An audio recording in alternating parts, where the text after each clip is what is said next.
All right, seeing none, at this point in the meeting, Board of Education, are there any members that may want to request to add additional discussion items tonight? I'd like to add one item to the closed session so we remember to cover it. I think we need to get an update on the expulsion hearing that we had. We didn't do a residency hearing? Yeah, it's not listed in the resolution, so I'd like to see if we could add it and you could give us an update. A, B, C, D, and then add E as student discipline? Yes. Anybody else? Okay, let's move on to district goals and progress monitoring. So this is a draft, the chart you have, and the chart that Marianne will have on the overhead. There's still a few that we want to discuss with the board. But the first one, and the reason it's at the top, is the graduation rate. And we put 100%, in the parentheses is kind of like the goal or the actual target, but 100% of the eligible cohort. So as you remember, the cohort is the number of students that start freshman year with that class. And if a student withdraws or is deemed special ed and gets a certificate of completion or gets extended services, all of those items will count against your overall graduation rate. And then as those students earn their diploma, then they're recounted back and they're recalculated in the 5th year. So what we wanted to do, and this was identified when we were discussing the goals last month, was that it should be our goal to graduate 100% of the eligible cohort. By that definition, it explains to us, it kind of explains that there will be some students that aren't in the eligible cohort or have extended services. But what basically we're saying is we want to, our goal every year with every class that comes into the school year is to make sure that they graduate in 4 years and that we do every intervention possible. And the reason, as we were talking about the targets and this, and that should be our goal as a high school, that should be our goal as administration. And what we should be able to report to the board every October is how we're doing with each of those classes and whether or not we're on pace to reaching that target. The next one was composite ACT, and we have a composite ACT. The goal that we came up with was the composite ACT of a 26. We looked at the top 10 public high schools as ranked in the Sun-Times and Tribune that were not magnet schools or not charter schools.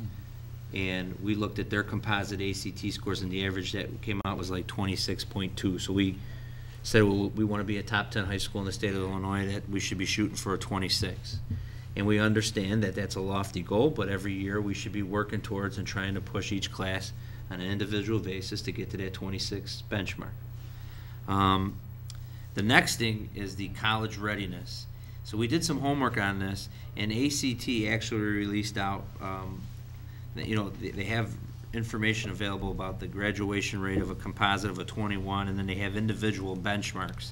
And we thought it was important to list the individual benchmarks because then that gives our specific core departments targets to be shooting at.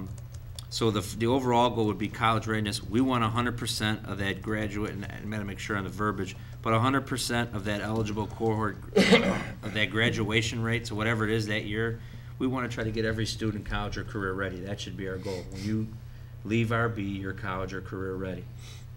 And then what we listed below that are the English, math, reading, and science ACT benchmarks of what they consider the scores on those parts of their ACT to be college ready. And what they mean by college or career ready is that the ACT defines it that if you achieve that score on that part of the test, that you should be prepared to get a C or better in a college level course that counts for credit, not a remediation course. So the one that we've had some issues with, that seems that most schools have issues with, is science, and that with the 24 benchmark. But what we want to start doing is tracking that progress and then seeing what interventions or what areas we need to address, and then how that will help us get to that 100% of the graduation rate being college ready. Kevin, were those standard metrics, or were those metrics based on those top 10 schools you? Which standards? The greater thans, the greater than 22. No, that's ACTs. Yeah, I know.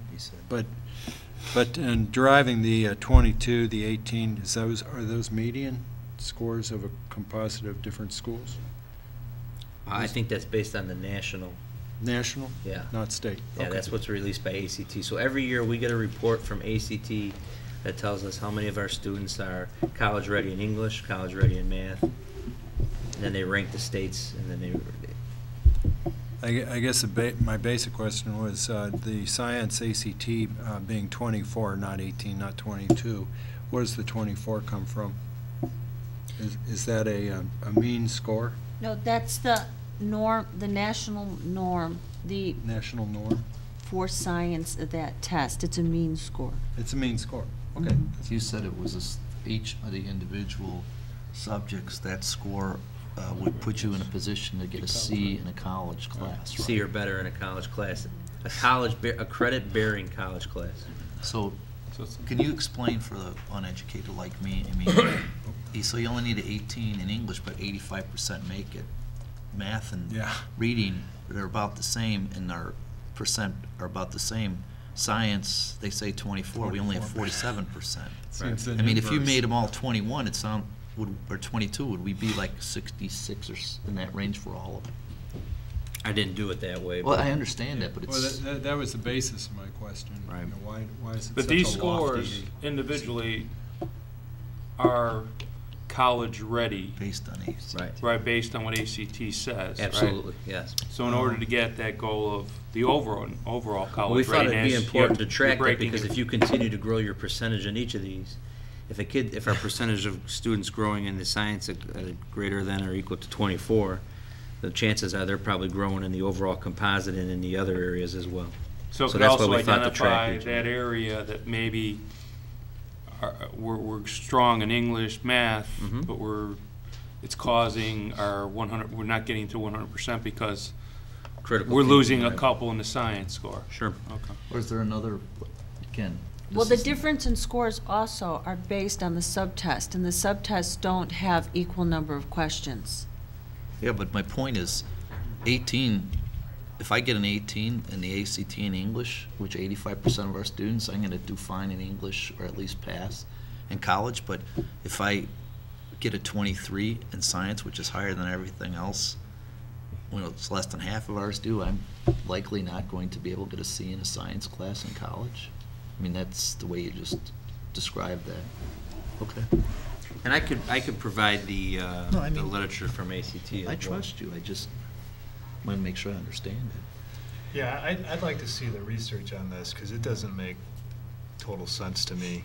Especially if we're going to base our goals on this, I think we all need to understand what this is about. It's not inherently logical. So, Okay. The average daily attendance for the state report card, and what I was thinking with that is, I mean, it's kind of hard to say we want 100% average daily attendance because kids are going to call in sick, but it is directly tied to our revenue and our general state aid, and I think we should be shooting for 95% on a daily basis. And what we're working on, and I don't have a final number here for you, and Pam will work with John and the Dean's Office Administration on this, is to look on, try to get like some monthly totals for us on our attendance rate and how many of those absences are either related to suspensions or truancies where students don't call in. And we try to figure out a target there so that what we would want to eliminate is the only time students are missing school is when they're excused and their parents are calling in, or we remove them for school for disciplinary reasons. So I'll have a target for you at the next meeting as we make progress with that. The same thing for matriculation rate. I mean, if we're going to shoot for 100% college ready, we would want hopefully 100% of our students to go into either a 2 or a 4-year school. But what that doesn't take into account is we will have students that will maybe want to pursue the military or the workforce. We were hoping that those, with the exception of non-military students, that everybody, even if they're pursuing the workforce, would still maybe head into a technical or a trade school. So we're going to look and see how many of our students have attended the military over the last 3 or 4 years to try to come up with a better average with that. And then engagement, the percentage of students involved in at least one sport or activity. And this is one thing that, you know, Pam and I discussed, and I know the board has discussed this previously, is that we have it up as a goal, and our goal, Pam and I's goal would be that every student participate in something. That's kind of a hard goal for us to help achieve, as we have $200 pay to play, $100 performance based, a $75. You know, there's some money things tied to that, as well as we've eliminated some clubs. Do we have all aren't there some activities where there's no fees? There are 10, about 10. And Pam's going to touch on that with Mr. Passarella in the report. The question is then trying to convince those kids you have to be interested in one of those 10 free ones. So it's just it's something that we need to make. The one, I think it's important, and we should be constantly trying to grow that number. And I don't think it should be cause for an alarm just yet, because we're first monitoring our pay to participate in this whole new system. But that's a number that we would want to at least just be tracking with the board and see how our participation rate is. And if it's continuing to stay level or declining, then that's something we would have to look at. But we talked with the board, as Mr. Passarella will do here in a little bit. We talked about at least going one more year with the pay to participate and tracking that, and then making decisions of it. Do we really need to look at the money associated with that? And I would say we need to do something similar with clubs and activities. This is the first year we're really charging anything for clubs or activities, so we shouldn't be shocked to see if there are a decline in some clubs and an increase in the clubs that are free. But I'm not quite sure I can, unless the board wants to say we want to, you know, every student to be involved in one sport or activity. At least it's a goal that we know we need to constantly be encouraging, and the administration and staff can be working on, and we just see how that grows. And that's not an issue. In regards to, and then the AP stuff we're still working on. Go Are we ahead. making comments in between? On the engagement of one sport or one activity, I mean, I think it's a good goal that we say that every student 100% are involved in one or the other. And maybe one of the strategies, do we have any mechanism for a student who they don't fall in the free and reduced lunch, but there isn't, you know, disposable income, where they could come and say, I really want to do this, but I can't afford it? Is there a way that I could fill out a form or get a waiver? Do we have any mechanism in place? We don't have waivers, but what we do have is payment plans that they can pay throughout the year, so they can break that payment down. And then the principal and I, if there's a specific case or exceptional need case, have the authority to review those. Well, maybe one of them could be, because it's not always the exceptional case, or it's not always the free and reduced. Sometimes it's the families that are just in the middle and every dollar is spoken for. And so they're going to fall through the cracks. And there's the foundation, or is there a fund where a student could say, is there any way I can earn this, or can I be part of that? Maybe that's something we might want to look into. Absolutely. Because it's not always the free and reduced, it's those in the middle. I know Pam had talked with a couple coaches, and they had put some things in place to help students that were having trouble making their pay to participate, but we had to be careful that they weren't using fundraised dollars or anything like that, that it was, you know, money generated from other activities that the program had raised money on. And Pam might be able to speak to that a little more if there's other ways. Well, you know, we've thought of, you know, tried to think of ways for scholarship or, you know, service, but it's tough. We've struggled with that, with coming up with like a uniform idea. But I mean, you mentioned the foundation, so maybe there's some kind of a grant procedure. You know, I've talked to the PTO, and they've supported so many things like field trips and different things, but you know, to ask for donations to help, and then each club is concerned about, well, how do they decide who gets it, or divide up what they have for all the people, among the people who ask for it. But, you know, we haven't come up with any uniform way to do that. What about, you know, like when you pay your gas bill or something, they always ask, do you want to contribute a few dollars to this pool? You know, and so at registration, you know, might we consider asking families, would you like to contribute $5 to this general pool? And then administration could use that for discretion, because it's not always the students who are on the bottom. I'm afraid that there are those families that are just really you know. No. It's not a bad idea. I just wonder if it's legal. Well, you know, if you're registering your student, you're like, I'm happy to contribute $20 to the pool, you know, and then administration, and, you know, that student says, you know, let me do a little volunteering and I get some money, and, or a half or something, but, you know, it makes it possible. Okay. Anything else on The AP we're still working Well, on. I have some, on the engagement again, this drop from 71 to 64% is 100 students.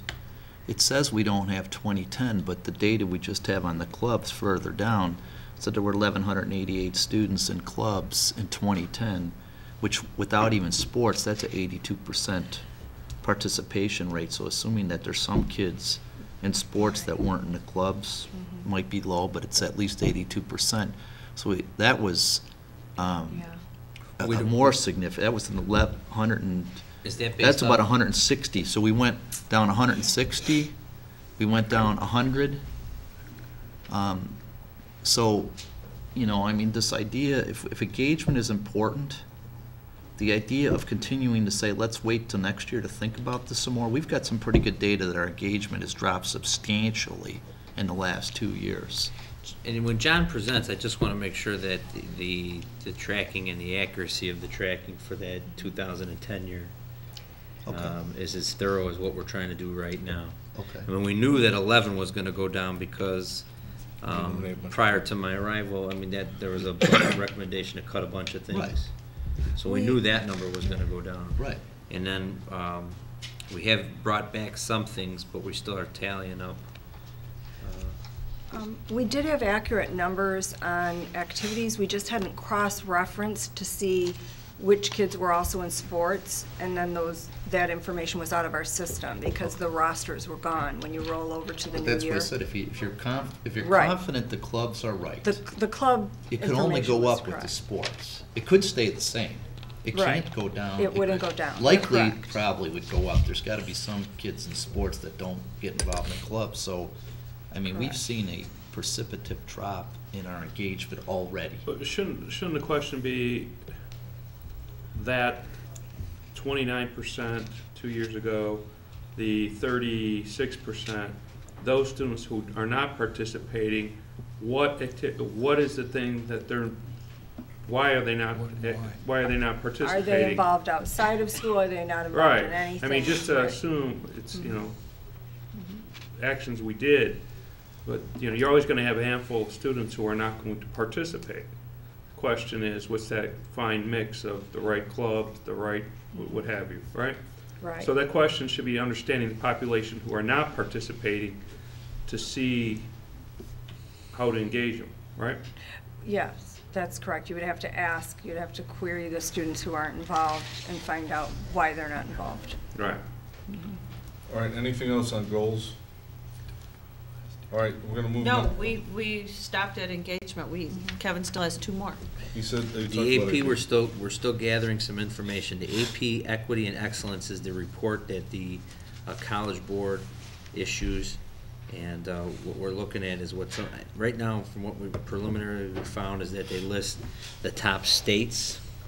So Kristen was gonna do some investigation for us in regards to what are some of the top schools in the country that offer the AP program, and what their equity and excellence scores are, and then we would come up with a number for that.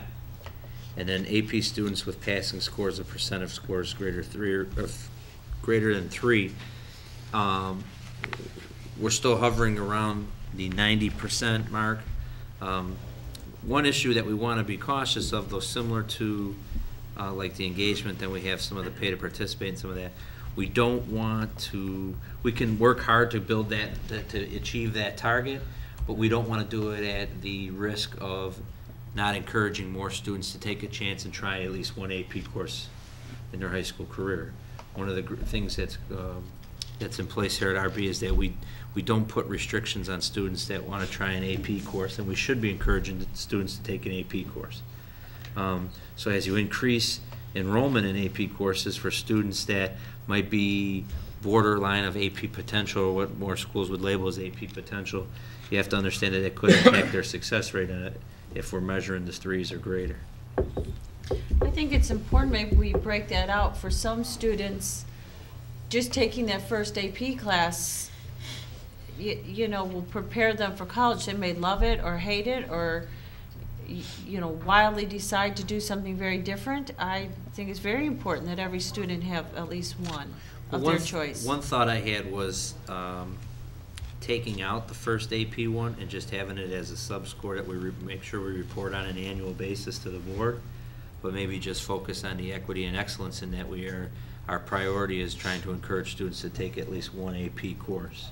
But it's a common rating to see what your number of people have passed it is, and we also need to, as much as we want to do one reason we can control people passing if we make sure we have staff in there with the experience and the methodology to prepare them to take the courses, which, you know, there have been situations over the years when that was part of the problem, why there was low pass rates for certain tests too. Yeah, I would be, one thing I would maybe agree to disagree with you on is that the staff and there's a level of commitment and workload, and that a student that hasn't annually taken on that workload might in a senior year be, you know, a student that wants to push himself, so signs up for their first AP class. You know, I think that's, if they got a strong 2, that would be a huge success for that student. Well, I agree. But it doesn't show 2. It But if we have a shows 3 or course better. where, like we've had with, you know, the calculus A, B, B, C we had a few years ago, like nobody, sometimes we'd have one person pass it. Yeah, that's a very impossible. So, test, right? you know, and we've had that with a few of the other courses, so I'm not suggesting blaming or placing it, I'm just saying it's worth managing and monitoring it to make sure that if we're encouraging people to go to it, again, if they don't do the work, they're not going to get a high score, we all understand that. But if they are doing the work, and they're all, you know, we've had groups of top students in some of those courses historically that weren't passing the courses, so, and it was reconsidered who taught them and how you taught them too, so I think it's important that we manage that part of it. Oh, we definitely take a look at that. But I think what I would like to focus on as well, which is rare here versus other schools, when you look at our pass rate, almost every single student, almost 100% of our students who are in an AP class take the test, where that is not true in other schools. There is a culture here that if you're in the class, you take the test. And, you know, you could have a third, a fourth of your students in other schools not opt to take the test. So your pass rate would be higher because the kids that aren't going to get the 3 or above aren't taking the test. Our students just expect to take it, that's part, like you were talking about, part of the experience. That, you know, you need to take that to complete the whole experience. And so, Don't we also incent them, Pam? Don't Pardon they me? not have to take the regular final in the course if they take, There they have are- a certain I mean, grade and they have to take the test to be able to waive out of the final exam, right? right. So we Yeah. do incent them also. We do, and other schools do that as well, but it's just, I think the culture here is it's an expectation. It's also they've Okay. committed to take the test when they register for the class. The mindset is just, it's a part of what I'm doing. And otherwise, at other schools, when you're collecting, you know, just a month before the test, some people forget to turn the money in. It's always just wishy-washy in their head, are they gonna do it or not do it? Here, it's just a part of what our students expect, and when the stream is moving in that direction, everybody just goes in it. And that's something that we really should celebrate here, because at other schools, that's something they struggle with. And so I think we have an excellent pass rate, considering that we have the open door policy Kevin was talking about. We don't bar, we encourage everyone to take it, and then they also take the test. So, Okay. Anything else? I brought this up before, Kevin, about measuring like the top achievers in this school.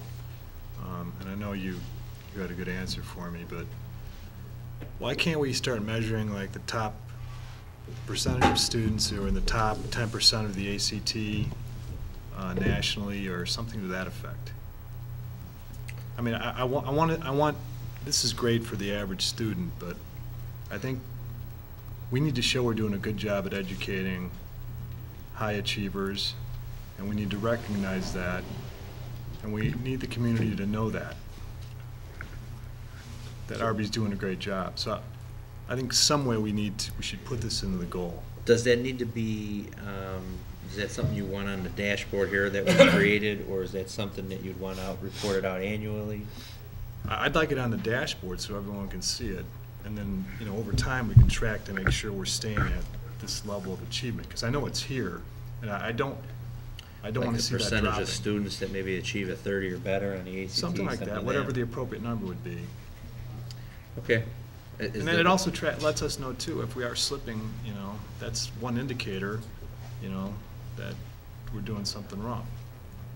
It's an important indicator because it gives parents information that's gonna tell them, I'm not moving into RB, because they're not gonna educate my Sure. high-achieving kid, because they're high-achieving parents. Pam, Kristen, and I can look at some of the national norms and see, is that something all the board is interested in?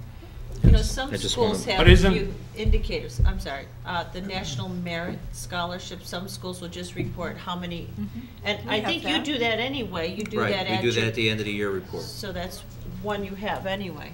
Are you looking for something like the average ACT score of the top 10% of the class, or? Or like if the percentage, or number of students or percentage of students that achieve 30 or higher on the No. ACT. And But then you could track it per year. But similar to the overall group, won't you have a good gauge of that by tracking those initial scores coming in, knowing you have 10% of the class that you perceive as very strong, academically very strong, versus 25% of that class coming in as perceived very strong? Isn't the judgment of the school that they came in strong, and that population got wider, so 10% came in strong, but by the end of the fourth year, 25% were able to get to that high level? Right. That'd be, Because you got a population that's gonna come in high achievers already. School doesn't have to do anything. I'm overstating this, simplifying it, please, you know when I'm saying that, but isn't the goal is to see that progression and to see that size get wider? Yeah. I think the answer to your is, yeah, that's what this is trying to show, like, that we're growing students and we're preparing everybody Right. for college career readiness. And that's what, I don't think we can report out in our end of the year report.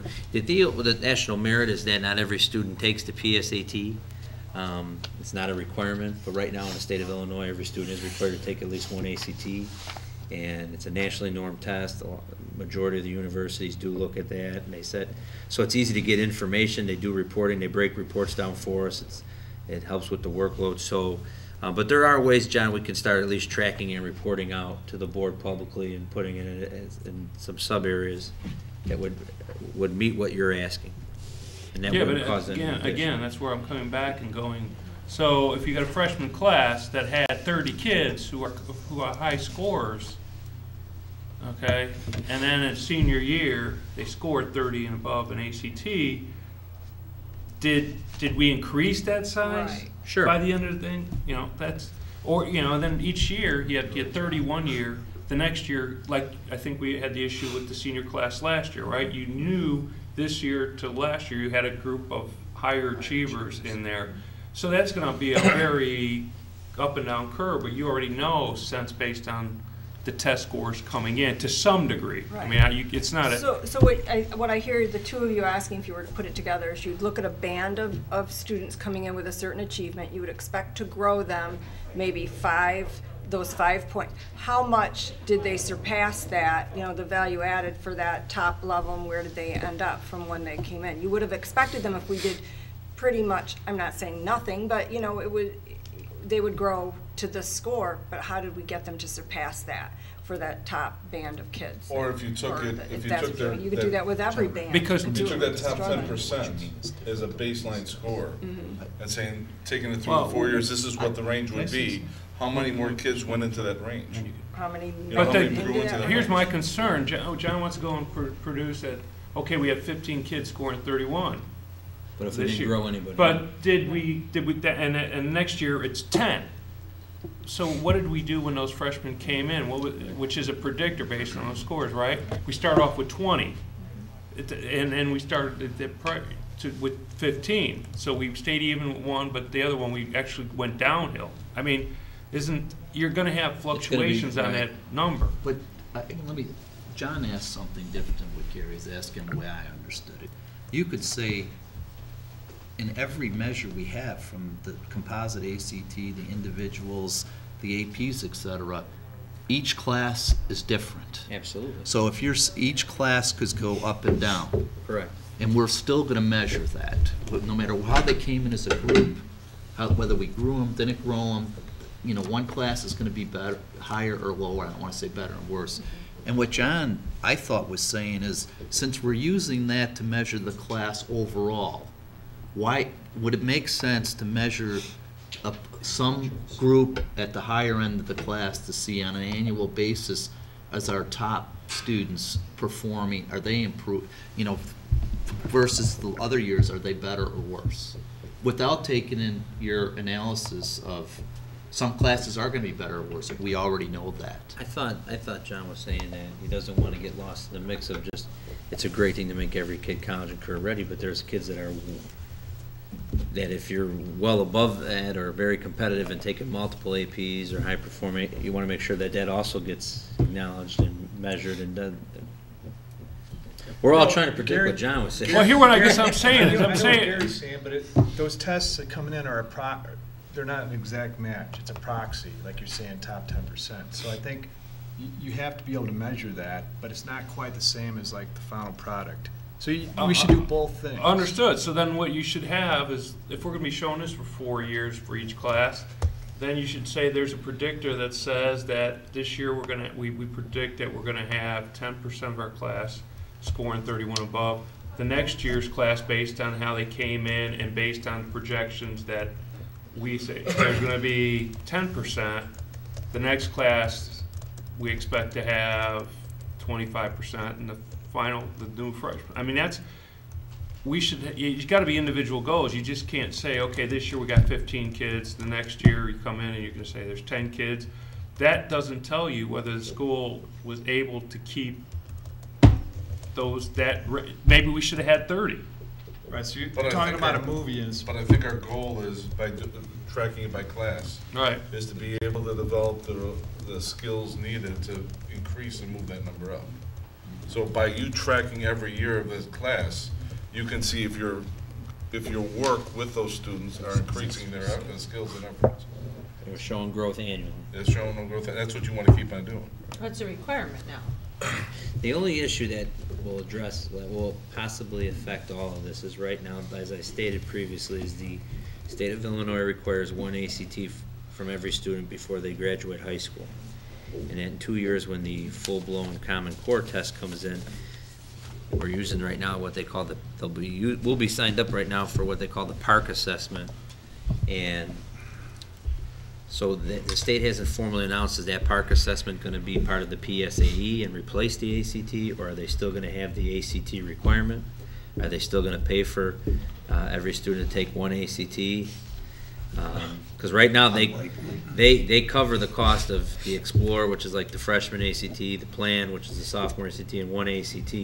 So there's a way for us to track how these kids did at freshman, and are they on target to hit that goal as a junior when they take the ACT, or as a senior when they graduate with their composite ACT. If some of that shifts and those costs are not covered by the state anymore, we might have to definitely revisit this. It's PARC part, an acronym? PARC, yeah. Okay. Thanks. So, John, in some of your comments, to me, what they sound like, they also sound like an excellent way of like program evaluation. So when you can capture that your organization has a group in this top percent, or like this elite group or whatever group, you also speak and it reflects on the program as a whole. So when somebody thinks about the school, you could do two. They could say, well, that must be an excellent school because, they've got 6 National Merit Scholars. But not only that, there are many ways you reach excellence. You have several state qualifiers. You have many that have won scholastic events. And if there's a systematic way to kind of bring that all together, I mean, it shows your program evaluation is a much more robust picture. I think the key thing out of all this, and the major headline that I saw in our 2 discussions we've had on this, is that the tracking by class, as it progresses along, is a very key component of this, to show that that we are addressing needs and also meeting those needs and correcting those needs. So